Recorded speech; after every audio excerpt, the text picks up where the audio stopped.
nuestro investigador, el doctor Alberto Baroja Mazo. Buenas tardes, Alberto.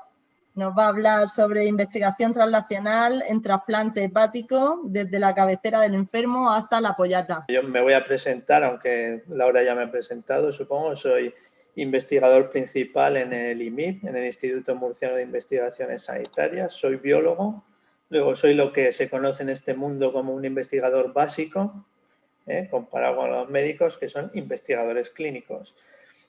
Y el tema que me ha tocado a mí dar va un poco de eso, ¿no? De la interrelación entre investigadores clínicos, investigadores básicos, traslado de conocimientos de un sitio a otro. Bueno, voy a empezar con la charla, voy a compartir la pantalla. La charla va un poco de qué se hace en el mundo de trasplante en investigación, lo que hemos llamado investigación translacional. Entonces, la primera pregunta que nos tenemos que hacer todos es: ¿qué es la investigación translacional? Y yo, aunque en mi cabeza tengo claro cuál es el concepto, la verdad que he buscado definiciones y tampoco es que se tenga muy claro cómo definir la investigación translacional. Entonces, aquí cosas que he encontrado es una investigación que pretende trasladar los conocimientos derivados de la investigación básica a la prevención y tratamiento de los problemas que se detectan en la clínica diaria, lo que los médicos encuentran a diario en la cabecera del paciente. Se pretende diseñar rápidamente y estudiar cuanto antes nuevas aproximaciones diagnósticas o terapéuticas basadas en los últimos avances de la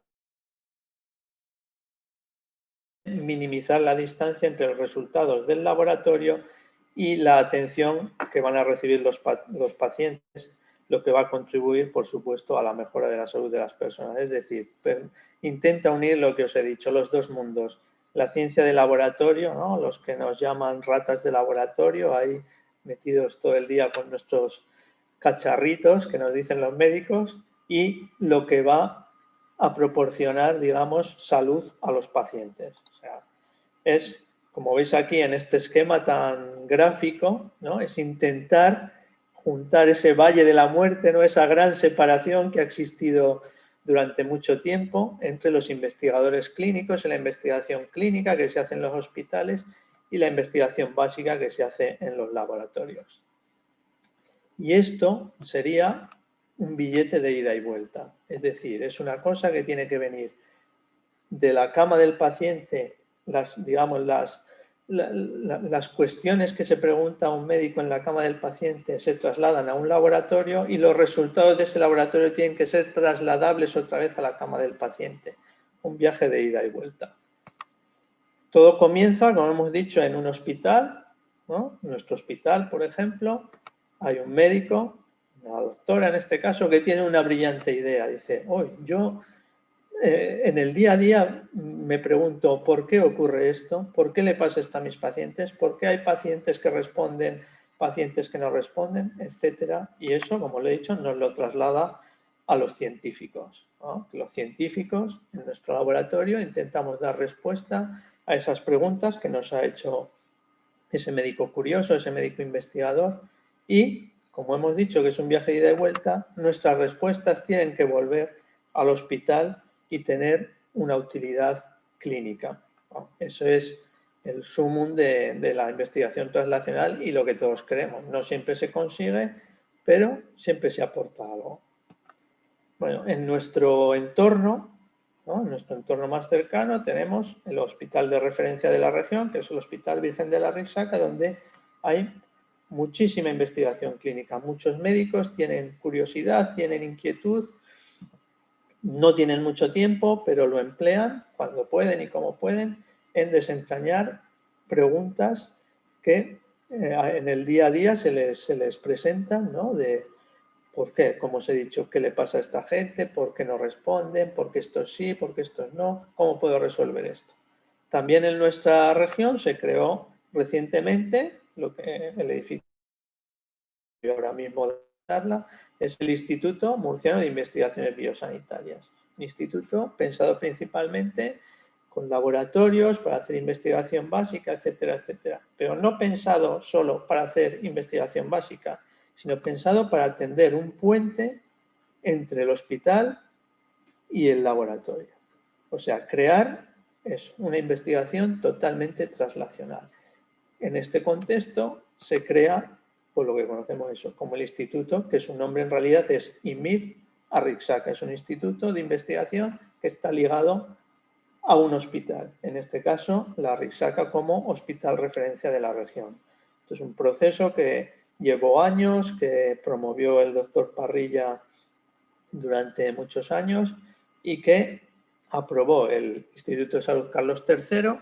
En aquel momento éramos, yo creo que de los 10, 12 primeros institutos de España, ahora ya hay más de 20, pero fuimos de los 10 o 12 primeros, después de varios en Cataluña, varios en Madrid, uno en Sevilla y alguno más, poquito más, pues la región de Murcia consiguió ser aprobada como instituto de investigación y además el año pasado fuimos ratificados, digamos, por otros 5 años más con esa distinción de instituto reconocido por el Instituto de Salud Carlos III, que es el que organiza todo lo que es la investigación sanitaria en nuestro país.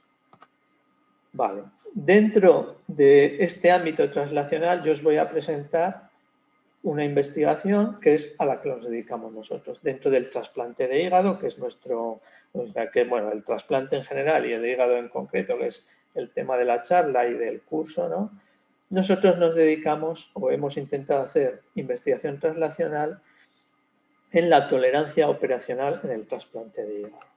Vale, preguntamos, ¿qué es la tolerancia operacional? Esa palabra que suena también, tolerancia operacional del trasplante de hígado. Bueno, pues es la falta, como pone aquí, de respuesta inmune contra un injerto, el hígado en este caso, en ausencia de tratamiento inmunosupresor, es decir, sin tomar drogas inmunosupresoras. Este injerto debe tener una función normal al menos un año, es lo mínimo que consideramos para decir que a esa persona tiene tolerancia operacional, después de dejar de tomar la inmunosupresión.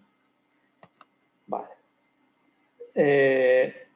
La inmunosupresión, todos sabéis que se toma inmunosupresión y supongo que en este curso lo habéis oído bastantes veces porque el cuerpo, nuestro cuerpo, rechaza inmunológicamente cualquier agente externo, cualquier agente extraño que reconozca. En este caso, un órgano de una persona donante para tu cuerpo es un objeto, o sea, es un elemento extraño que va a ser, como decimos, rechazado, ¿no? ¿Cuál es la base inmunológica del rechazo de los aloinjertos? Pues aquí vemos, ¿no? Como, por poner un ejemplo, estudios que se hicieron hace mucho tiempo con ratones para ver, pues eso, que había un rechazo que estaba mediado por los linfocitos T.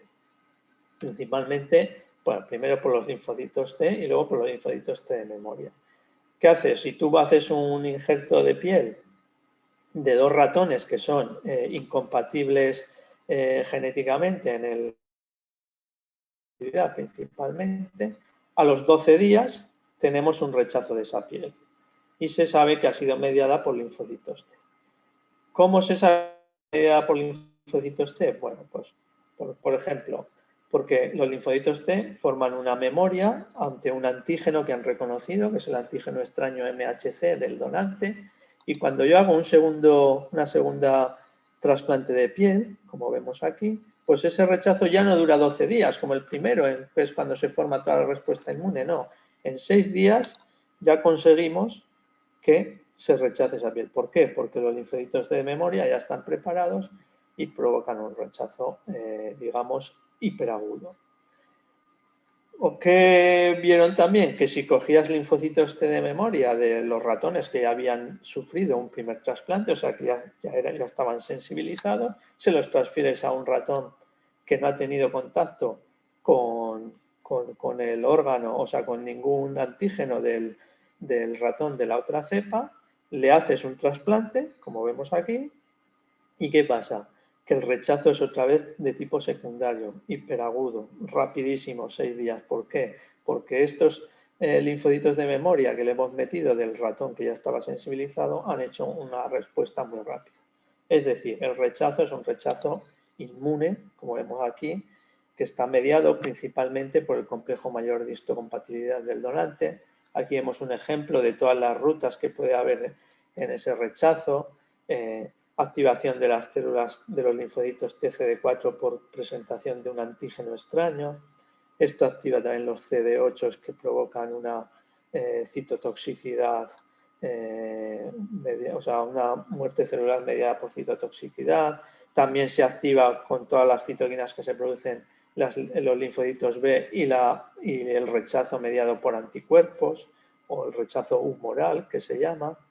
O también pues, hay activación de macrófagos, etcétera, etcétera, que provocan más inflamación, y todo este complejo inmune nos lleva a un rechazo, y lo que decimos, mediado principalmente por el reconocimiento de moléculas del complejo mayor de histocompatibilidad, tanto de clase 1 como de clase 2, en humanos conocidos como HLA y en ratones principalmente como MHC. Vale. ¿Qué es lo que se hizo, como hemos dicho, para controlar este rechazo sobre todo a partir de finales de los años 70, que se incorporó la ciclosporina? La incorporación de la ciclosporina fue la clave en el éxito de los trasplantes. Una vez que se incorpora la ciclosporina, se ha conseguido muy alto, la supervivencia a 1 año sea muy alta, a 5 años supervivencia total y sobre todo supervivencia del injerto, o sea, tener que hacer un retrasplante. A los 5 años relativamente alta y bueno, y que se vaya manteniendo. Pues, hombre, la ciclosporina en ese caso fue clave, el descubrimiento de la ciclosporina. Pero a lo largo de la historia, desde finales de los 70 que se descubrió la ciclosporina, que aquí tiene, bueno, su sistema de acción principalmente bloqueando, lo que bloquean todas los inmunosupresores es la proliferación de los linfocitos T. Si tú bloqueas la proliferación de los linfocitos T, estás inhibiendo la actividad de los linfocitos T atacando a cualquier injerto. Entonces, como os estaba diciendo, sí fueron descubriendo más inmunosupresores que actuaban en otras zonas o en la misma. Por ejemplo, Tacrolimus tiene más o menos la misma actividad que ciclosporina, pero se necesitan dosis mucho más bajas, es más estable, más moderno, se usa más actualmente. Luego también existía la ceateoprina, el micofenolato mofetil, que muchas veces se usan pues, en combinación.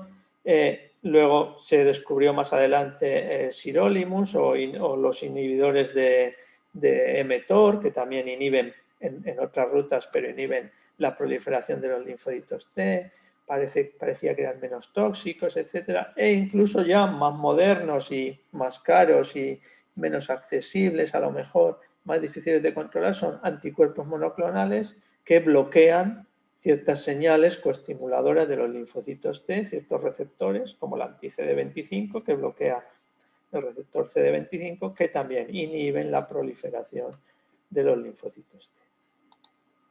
Pero todo es precioso y dices, muy bien, pues ya tenemos los inmunosupresores, ¿para qué queremos más? Pero hay muchos problemas asociados a los inmunosupresores, muchos efectos secundarios. Hay una toxicidad muy alta, tanto renal como cardíaca, y sobre todo hay una mayor tasa de tumores de novo, de aparición de tumores de novo, relacionada con la toma de inmunosupresores, aparte de otros efectos secundarios más cotidianos, pero que también son bastante limitantes en la calidad de vida. Puede provocar infecciones oportunistas. ¿Por qué? Porque estamos inmunodeprimidos, eso está claro. Y además nunca se ha conseguido, eso sí que es verdad, prevenir el rechazo crónico. Llega un momento en que en estos 25 o 30 años que lleva, 40 a lo mejor, que lleva instalado el sistema estable de trasplantes en España, la verdad que las mejoras en supervivencia eso no han mejorado mucho. O sea, no, más o menos la gráfica permanece estable. Entonces, tiene muchos efectos secundarios y hemos llegado, digamos, al tope de sus beneficios. Entonces decimos, ¿qué soluciones podemos aportar a esto? Una muy sencilla, la solución 1, buscar tratamientos inmunosupresores menos tóxicos. Vale. También es un tema que tocamos, pero no es algo que hayamos hecho mucho aquí. ¿Cuál es la otra solución y que sería la solución ideal tanto para el paciente como incluso para los sistemas nacionales de salud? Retirar la inmunosupresión a estos pacientes, es decir, que dejen de tomar inmunosupresión. Y, o sea, con lo que conlleva que hubiera una inducción de tolerancia, es decir, una aceptación de ese órgano sin tomar ningún inmunosupresor, que nuestro cuerpo se haya acostumbrado a ese órgano, que lo reconozca como algo propio y no ajeno y no sufra rechazo. Tendríamos las dos ventajas, no hay rechazo y no tomas drogas inmunosupresoras que están destrozando tu calidad de vida y provocándote muchos efectos secundarios. Pues aunque parezca algo muy moderno, la tolerancia operacional, como podéis ver aquí, ya en 1945, bueno, la tolerancia a un injerto, ya en 1945 Ray Owen puso su semillita ahí, dándose cuenta que en la especie bovina, que tenemos aquí lo que se conoce como gemelos dicigóticos no idénticos, que comparten la circulación sanguínea, ¿no? Entonces vemos que tienen células, digamos que son quiméricos, ¿no? Aquí le llaman el free-martinismo, ¿no? Serían quiméricos.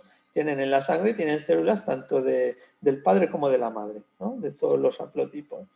Pues se daban cuenta que cuando nacían los dos hermanos, que tienen un haplotipo diferente, haplotipo MHCA o MHCB, pueden recibir injertos de piel de su hermano y no lo rechazan, ¿no? Tendríamos una tolerancia total, pero claro, esto es un caso, simplemente ellos se dio cuenta, digamos que la primera persona que se dio cuenta que el cuerpo podía aceptar otros tejidos si había ahí si ya desde el embrión, digamos, habíamos reconocido al cuerpo extraño. Pues esto ocurría con los que comparten aquí la circulación sanguínea.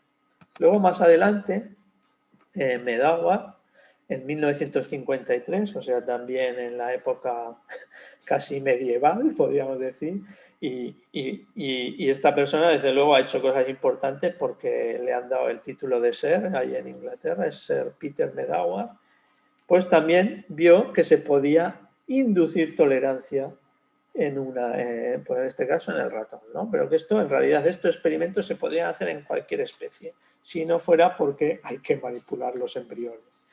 Entonces, en este caso, aquí vemos, ¿no?, que tenemos una cepa de ratón negro con un MHCX y lo que hacían es al ratón C, que sería nuestro ratón blanco, le transferían linfocitos de esta cepa a nivel embrionario. ¿Por qué? Porque todavía no ha desarrollado el sistema inmune, todavía no ha su sistema inmune no ha reconocido lo propio de lo extraño. Le transfieres linfocitos de la cepa A y digamos que ya son linfocitos propios. Cuando nace, nada más nacer, también le transferían, aunque yo creo que esa era más que nada por un recuerdo. ¿Y qué pasaba? Que cuando el ratón era ya adulto, le podías hacer un trasplante de piel que nunca lo rechazabas porque lo habías reconocido. Empezar el reconocimiento antigénico, reconocía las células del ratón extraño como propias y no las rechazaba. ¿Qué pasa, sin embargo, si yo le hago un injerto de piel de un ratón completamente distinto, ni A, ni C, ni negro, ni blanco, sino gris, o sea, otro haplotipo distinto? Porque esa piel sí la rechaza. ¿Por qué? Porque solo es capaz de tolerar la piel trasplantada del ratón negro, que es del que le hemos puesto las células para que las reconozca. O sea que sí se puede inducir la tolerancia al trasplante, pero con unas tecnologías que no se puede usar en humanos. Pero bueno, era otra manera de decir. En los años 80 se puso otra vez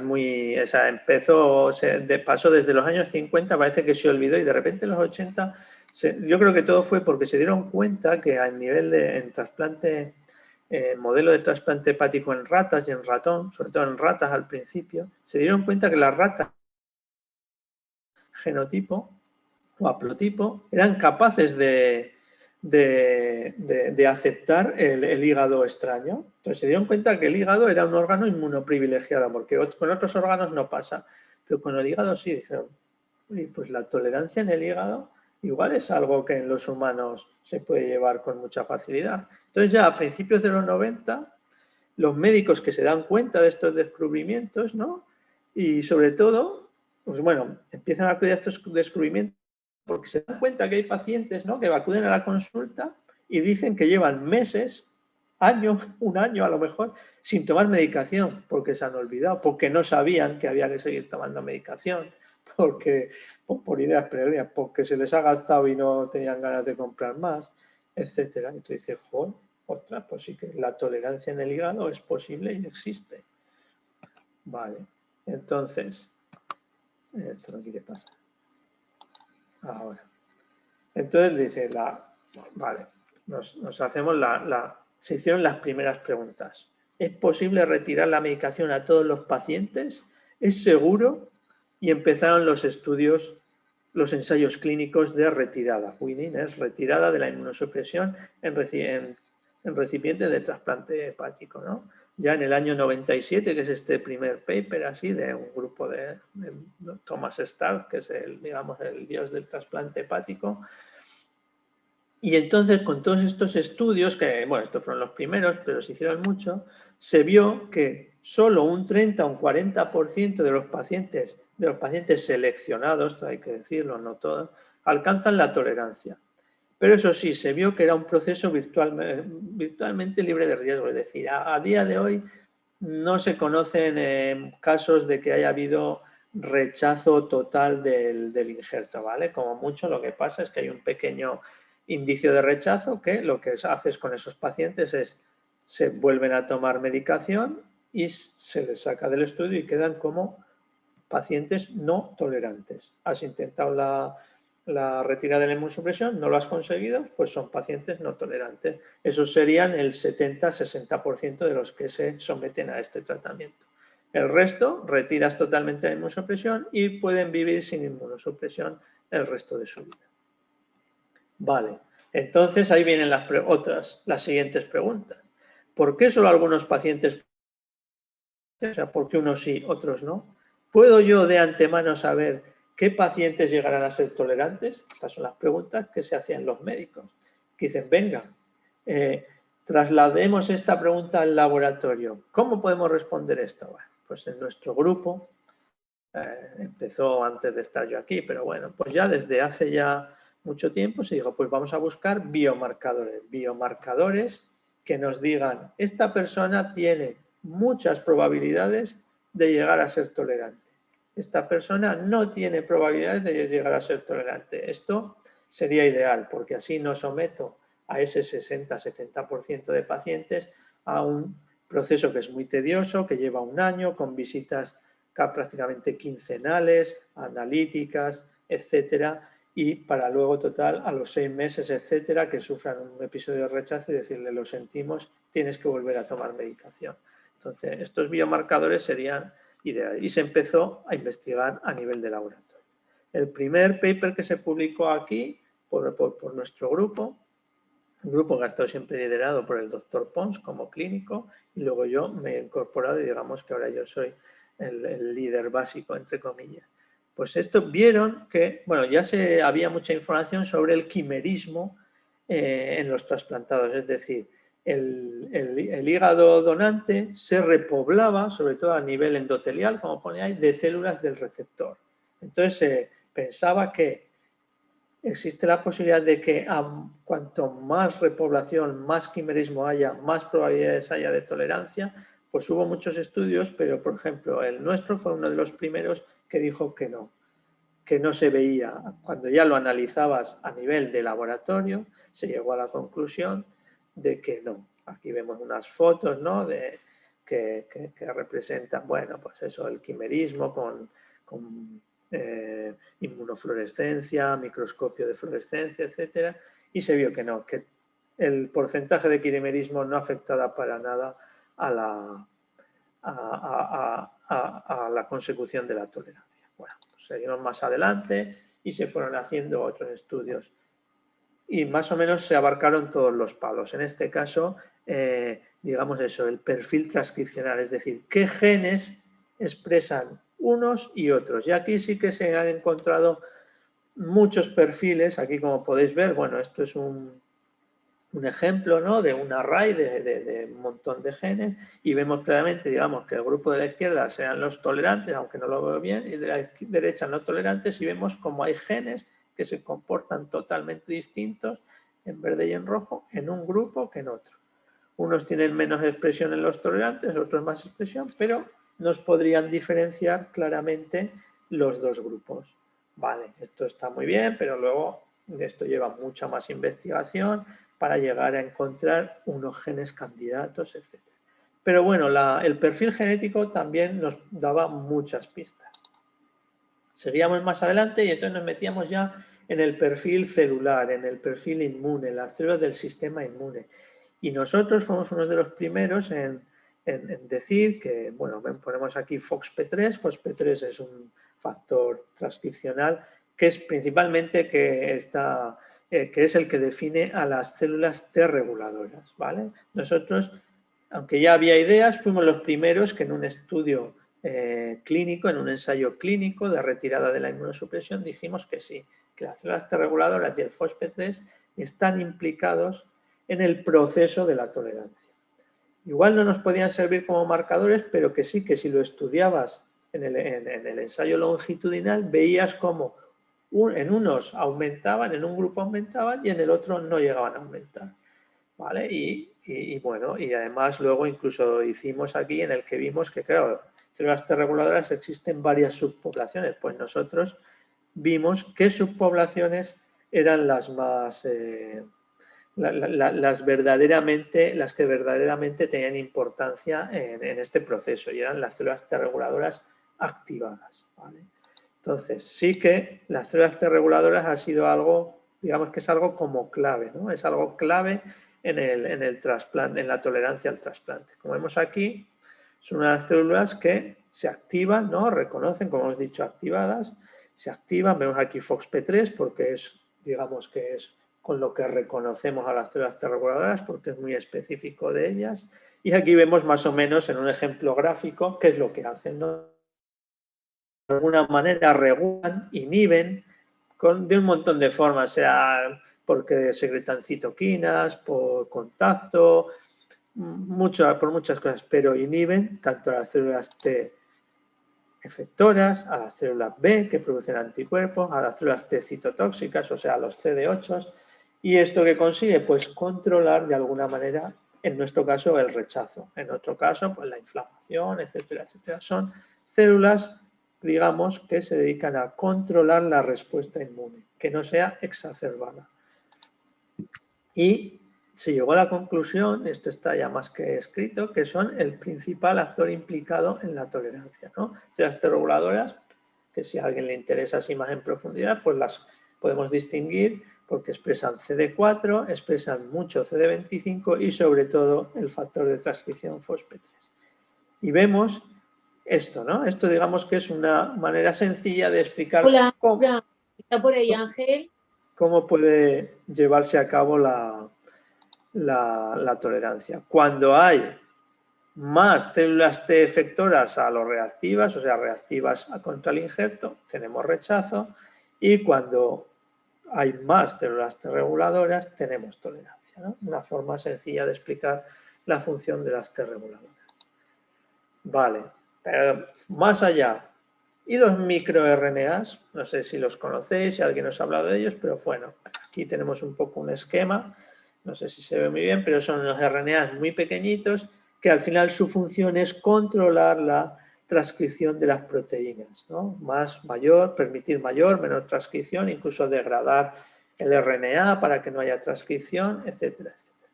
Pues nosotros también estudiamos microRNAs y llegamos a encontrar pues varios. Llegamos a encontrar, creo que una serie de 5 microRNAs que parecía que también nos podrían servir como biomarcadores de la tolerancia en el trasplante hepático.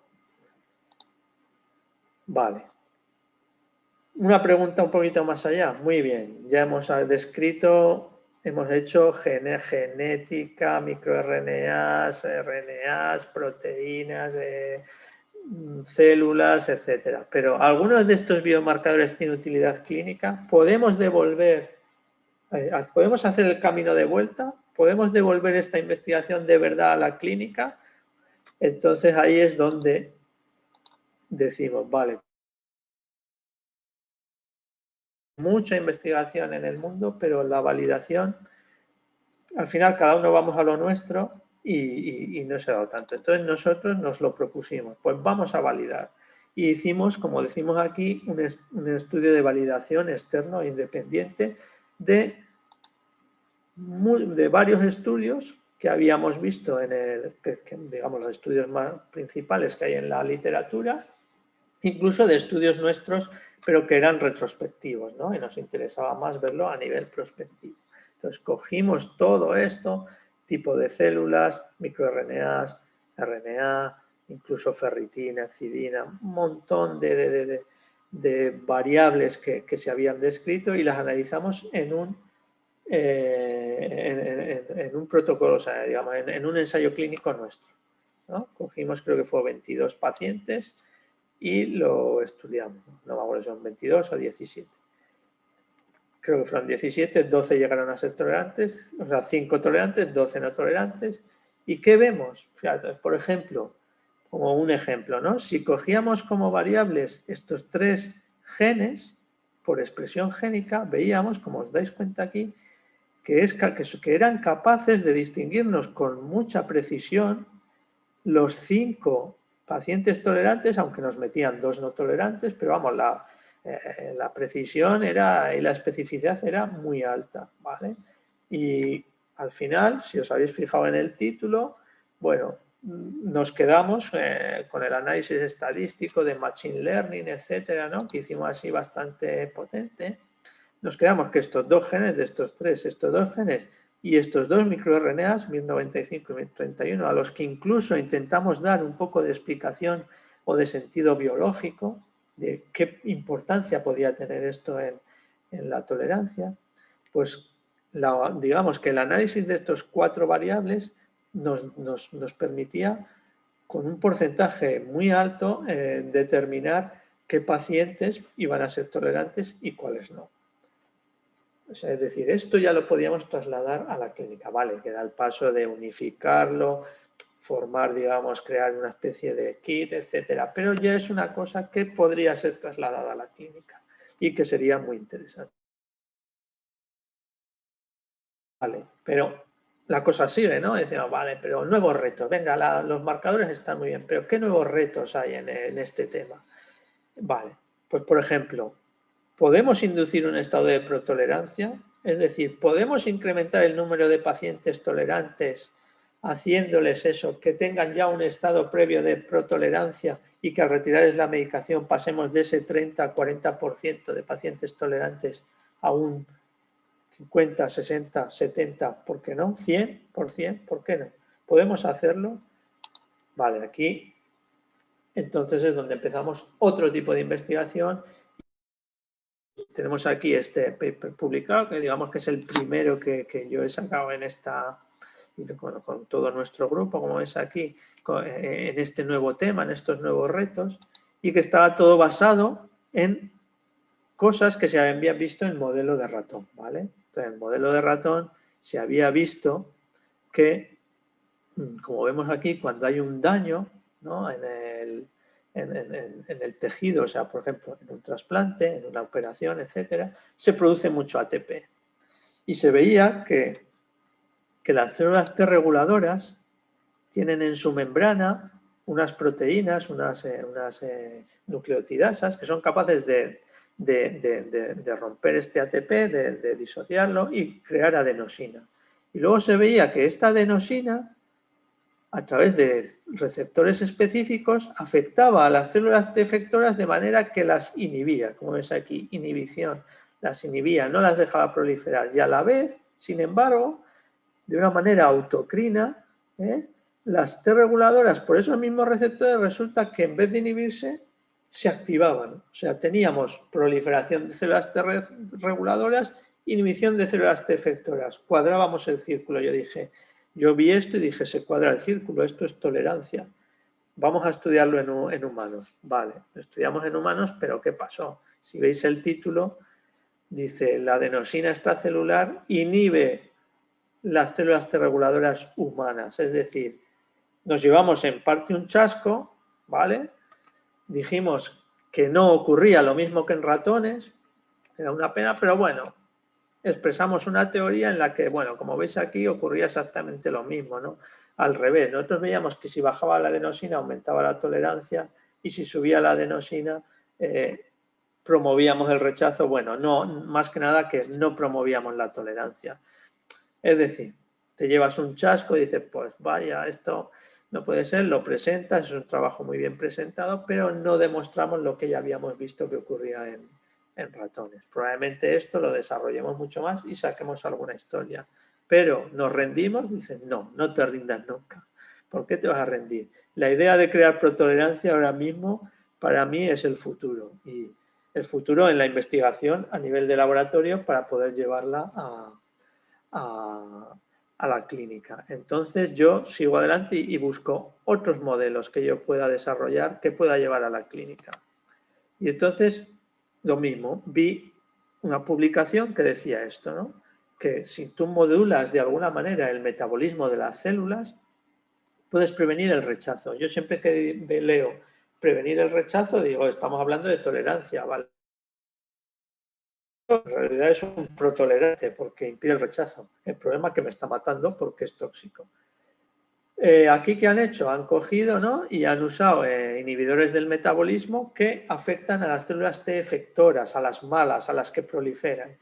¿Y qué hace? Que tú cortas el metabolismo de esas células, es un metabolismo glucolítico, que es el típico de las células cancerígenas, para reproducirse a mucha velocidad. Pero las células T efectoras lo mismo. Cuando empiezan a reproducirse, usan un metabolismo glucolítico que consume glucosa a tope, etcétera, etcétera, produce mucho lactato, etcétera, y tienen una tasa de crecimiento muy rápido. Y con estos inhibidores inhibían estas células T reguladoras y al inhibirlas, o sea, células T efectoras, y al inhibirlas, ¿qué pasa? Pues que inhibes el rechazo.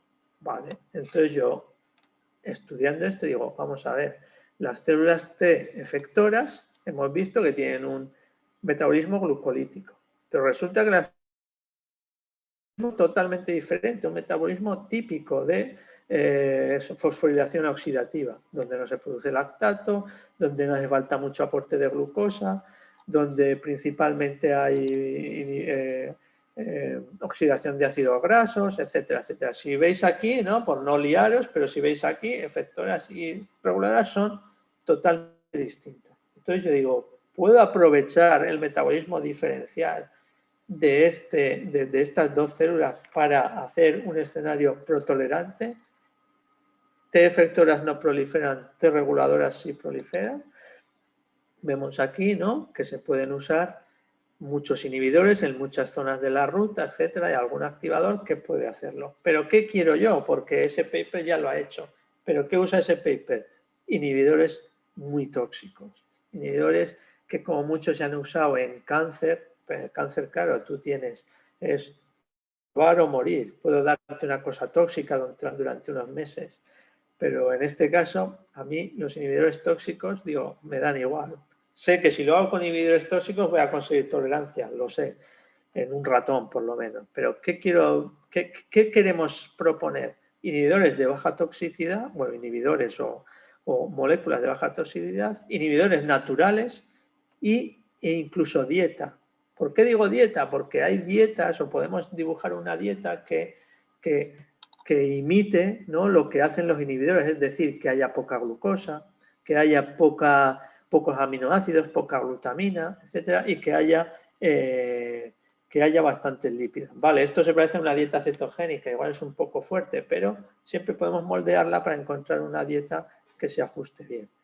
Y aparte tenemos, por ejemplo, la metformina, que es una droga que sabemos que es no tóxica, o por lo menos prácticamente no tóxica, y que nos hace un trabajo que es muy parecido a lo que os he dicho antes, a los inhibidores de mTOR. O podemos también usar inhibidores del transportador de glucosa, como la curcumina, inhibidores naturales, como he dicho antes, la curcumina. Hay más, no me acuerdo, bueno, la curcumina, incluso la cafeína, etcétera. Pero vamos, que se pueden usar muchas cosas y utilizar lo que hemos dicho, la diferencia que hay en el metabolismo entre unas células y otras células. Y eso, bueno, eso deciros que esto ha sido, ahora le hemos solicitado ahora un proyecto que nos han concedido y es en lo que vamos a trabajar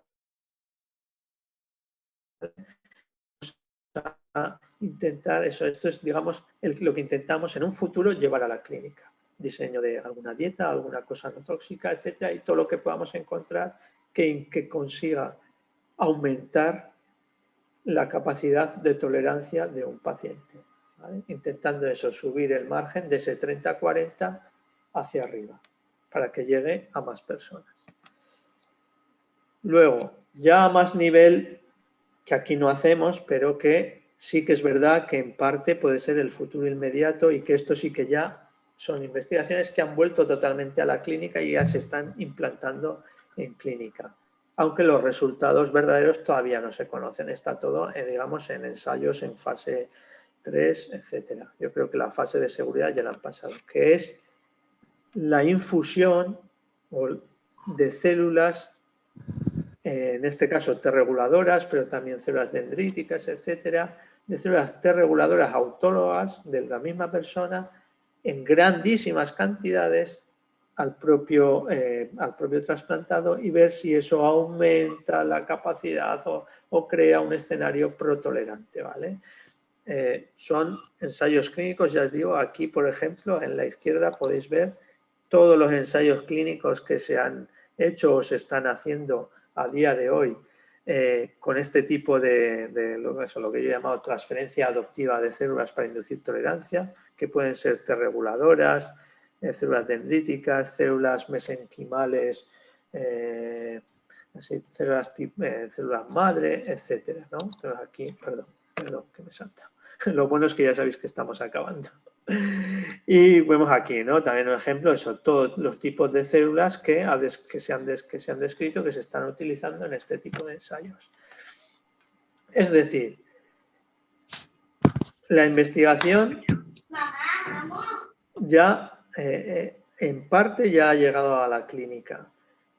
Y esta investigación, aunque aquí veis que ya está en clínica, primero mucha gente en sus laboratorios con ratones, etcétera, la llevó a cabo y la puso a punto. Sobre todo, hay que purificar las células T reguladoras, eso hay que ponerlo a punto. Hay que cultivarlas y multiplicarlas hasta, bueno, necesitamos millones y millones y millones, cuando de la sangre obtenemos muy poquitas para cultivo. Y luego ya viene pues ya la parte en la que ya se devuelve a la clínica y todos esos ensayos clínicos tendrán un resultado. Y en realidad eso es todo. Nada más daros las gracias por haber acudido a este curso y sobre todo las gracias a Laura por haberme invitado. Sí que es verdad que ya hace años recién he empezado en este tema sin tener mucha idea. Ya tuve que dar, me acuerdo que participé en estos cursos y fue bastante emocionante.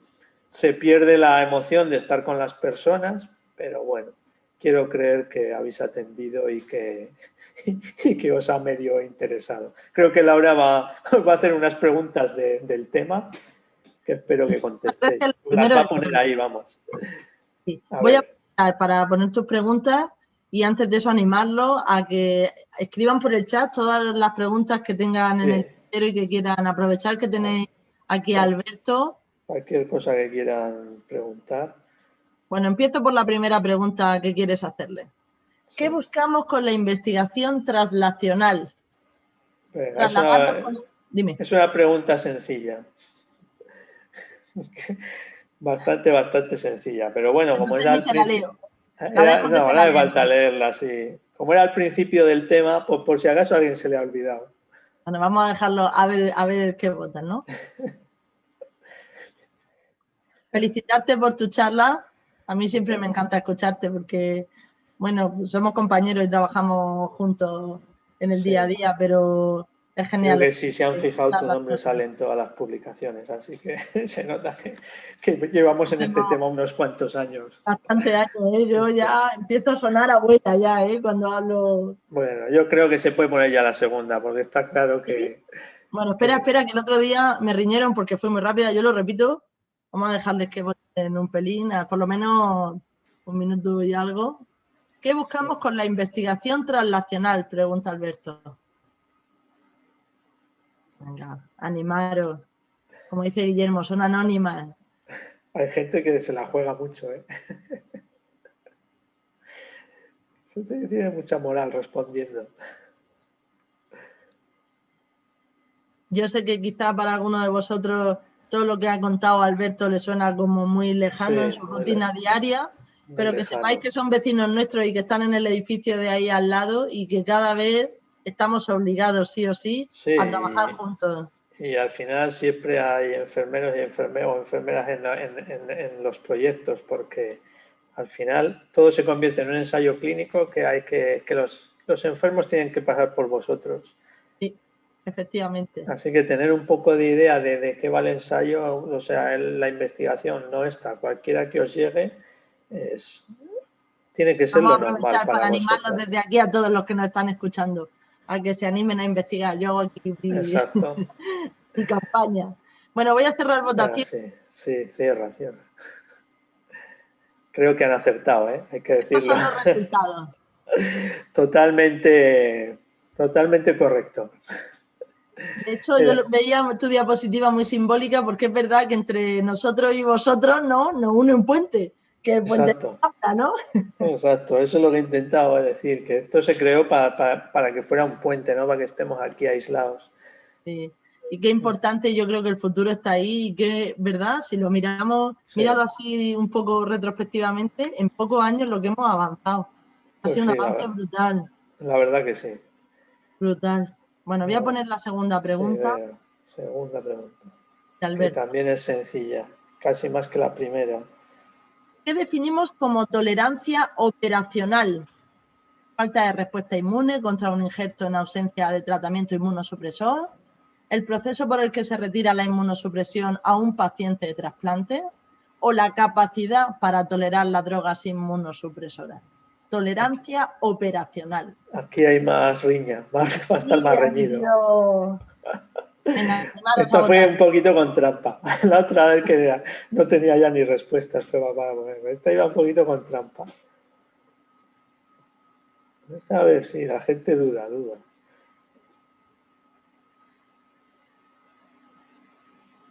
Es que al final, claro, sale tantas veces la palabra y la charla así, pues es normal que te haga dudar las 3 respuestas. Porque son muy parecidas las 3. Bueno, yo que participo de la mano contigo en estos grupos de pacientes a los que les retiramos muy, muy despacio la inmunosupresión, que sepáis que su calidad de vida, hablando un poco de lo que yo hablaba antes, es perfecta, que están genial y que están encantados de no tener que tomar, como ellos dicen, tantas pastillas al día. Exacto. Exacto, que como tú me cuentas, a muchos les limita la vida. Más allá de los efectos graves a futuro, lo que tú me dices que les limita mucho la vida, diarreas, etcétera. Sí. Y está claro que no tomarlas, vamos, tanto a corto como a largo plazo les beneficia. Sí, efectivamente. Y aparte, que yo también le he dicho, digo, incluso el beneficio para los sistemas nacionales de salud porque es un ahorro, todo hay que decirlo. A ver, también al final hay que ir a todo, pero sobre todo la calidad de vida. Mejora mucho. Efectos secundarios a corto plazo, a medio e incluso a largo, ¿no? Con sobre todo el largo, al final son los más graves. Una puñeta. Bueno, voy a cerrar votación. Sí, cerramos y bueno, aunque ha estado reñido, ha habido mayoría que han acertado. Sí, es la primera. Iba un poquito con trampa, pero no es el proceso de retirada ni nada, es la capacidad de aceptar un órgano extraño, no de aceptarlas, de tolerar las drogas. También eso se llama tolerancia, pero tolerancia a las drogas o tolerancia a un medicamento, que también es una palabra que seguro que en vuestra profesión se oye mucho. No tolera, no sé qué, no tolera la glucosa, no tolera, pero esto es tolerancia a un injerto, tolerancia a un órgano, ¿vale? Venga, podemos poner la tercera. Venga, vamos a poner la tercera y última pregunta de Alberto para terminar. ¿Qué células han sido descritas como actores principales en la consecución de la tolerancia operacional al trasplante hepático? ¿Células T reguladoras, células T efectoras o granulocitos? Venga, a ver, vamos riñendo aquí. Esta está también reñida, ¿eh? Sí, venga, bueno, animaros a votar. Igual esta es más fácil porque son palabras muy cortas. Las otras eran un poco liantes. Pero bueno, en eso estamos. En que más o menos vayan cogiendo eso. La verdad que son palabras que vale, que te quedan un poco lejos. Pero oye, que siempre que vayas teniéndolas ahí, pues no está mal. Porque bueno, la inmunología pues siempre está ahí. Y no está mal saberlo. Nunca está de más. La verdad es que sí.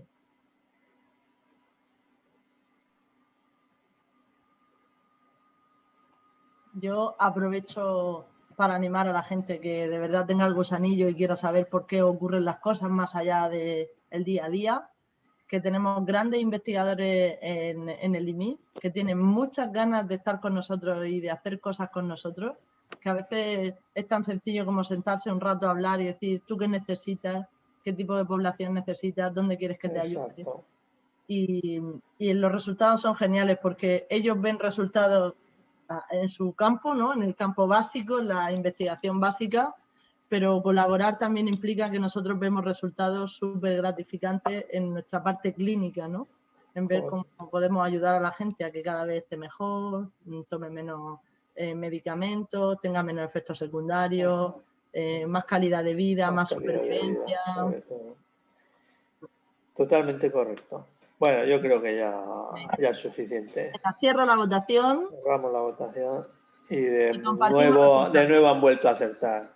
Son las células T reguladoras la clave. Sí que, a ver, las células T reguladoras digamos que controlan a las T efectoras, pero bueno, los actores principales en la diapositiva le habíamos llamado a las T reguladoras. Así que, correcto.